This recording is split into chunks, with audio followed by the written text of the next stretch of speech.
занимаемся с хондочкой. Рычаг сняли. Так, клиент жаловался, что у нас в тяге здесь есть проблемка. Скинули пыльничек, короче, снял пыльник.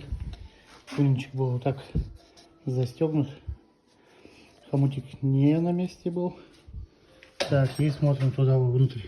Так, надо, короче, как-то, чтоб я без руки поболтать.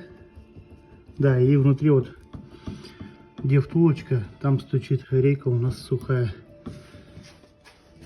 Проблема в речке. Вот стучит. Так, ну все, хондочка у нас собрана. Пыльничек заодно поменяли. Так, все стуки ушли, кроме рейки. Рейка у нас стучит. Поменяли тягу здесь, но проблемка осталась. Сам вал разбитый.